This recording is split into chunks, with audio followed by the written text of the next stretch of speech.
Okay, here we are, Matthew Russell Lee, Inner City Press, here at the Southern District of New York Courthouse. Today, Thursday, August 1st, 2024.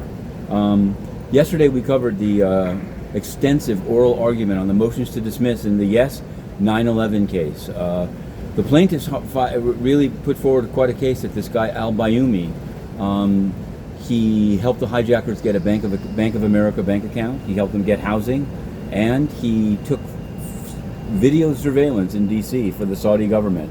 So basically they were saying that although the Saudis may have turned against Al-Qaeda later in the process, at the time they were not. And so we'll see what Judge George B. Daniels, having heard past 5 o'clock oral arguments, what he does. He'll rule at some later stage.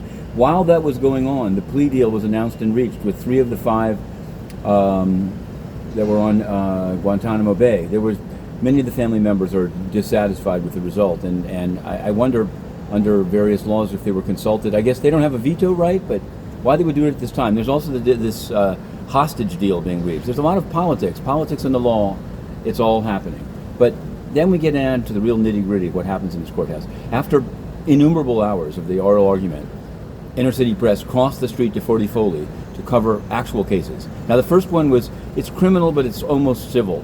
A woman named Miss Sow from West Africa pled guilty to counterfeit goods, basically having a big warehouse of stuff sold on the street as counterfeit. The problem is the loss amount is like hundreds of millions of dollars. So she now faces a lot of time. She fired her federal defender. The judge said, you have a good lawyer, but she may be trying to withdraw her plea. We'll be all over that one. Then things got real. A guy, 20 years old, was sentenced to 16 years and 8 months, 200 months, for his part in a gang. Now, somebody did end up dead, and there was also a victim that testified about a carjacking. The judge was almost apologetic in terms of giving 16 years and 8 months to a 20-year-old, but said it's a very serious crime. Afterwards, the family and supporters were quite upset and yelled by the elevators, including about the lawyer, who then had to go downstairs and cover another case where he has a detained defendant who insists that he should be released on bail and says that he has an NBA player ready to sign. So it was implied that this could be filed under seal. The Schroeder didn't happen in SBF, Sam Bankman-Fried, and if we could stop it, it won't happen here, because these are public matters.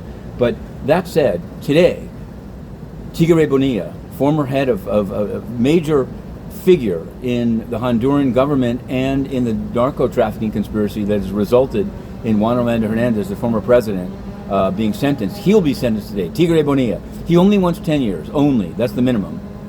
The government wants 30. It's happening at 11 a.m. and we'll be there. Do it in Spanish because there seems to be a lot of interest down in Honduras. Hoy, la sentencia del Tigre Bonilla. Él quiere 10 años. El gobierno quiere 30. Yo voy a estar ahí y vamos a ver lo que pasa. Also Venezuela. ¿Por qué no en español? Antonio Guterres, el secretario general de Naciones Unidas, sigue de vacación, y aunque pagó dinero público para mandar 3 o más personas a Venezuela para la elección, no va a hacer público su reporte.